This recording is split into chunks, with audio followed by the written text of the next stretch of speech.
هذا هدف بايش اللي رجعنا بعد ما كنا ميتين بلعبة الكويت والبصرة، واللي بسببها صارت لقطة زيدان الشهيرة اللي بوقتها صرخت 45 مليون.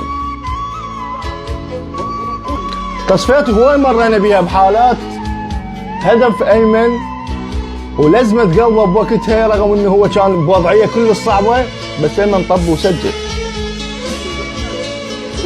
وبعد كل احداث هاي المرحلة اللي فزنا بها على عمان وعلى فلسطين، وخسرنا ويا كوريا رغم قدمنا هناك، تعادلنا ويا الكويت بلعبتين، اول لعبة صار عندنا طرد والثانية رجعنا بعد جول اكام وجول بايش، ومرينا بهاي الحالات. جتنا لحظة انكسار، يعني هي هاي اللي فلشت هاي المرحلة اللي هي هاي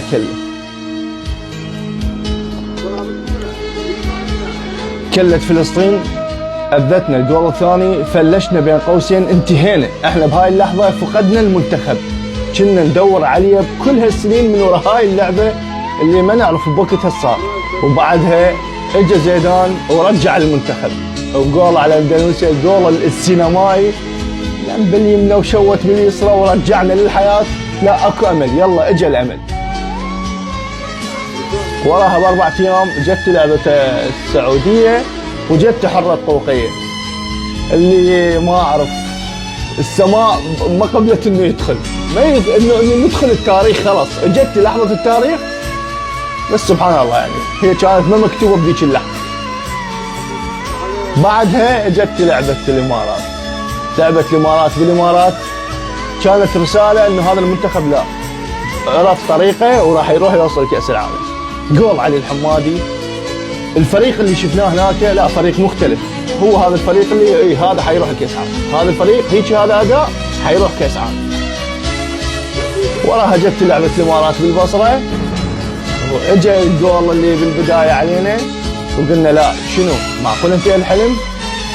ميمي قال لا بعدنا موجودين، وسجل ميمي، والجرينتا اللي صارت وماركو فرج والغيرة اللي صارت. لا الفريق احنا كانت لحظات انهيار، هذيك لحظات انهيار لحد ما جت لحظة اميرا خالد.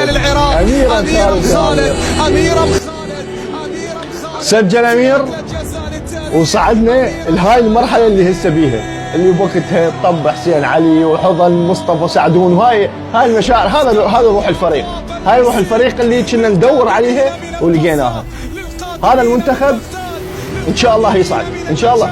هاي الرجعة اللي رجعتوها انتم كلاعبين، لا انتم تريدون شيء جيبوها، جيبوا البطاقة، بعد ما علينا احنا لا مشاكل الاتحاد ولا مدرب ولا ما اعرف، هذول كلهم يعرفون على صفحة، انتم 11 زلمة حيطب الملعب، جيبوا البطاقة شلعوها وتعالوا رجعوا لبغداد، الموضوع كلش هذا، جيبوها وتعالوا خلاص وننسى كل المآسي اللي صارت 3 سنوات احنا مارين بيها.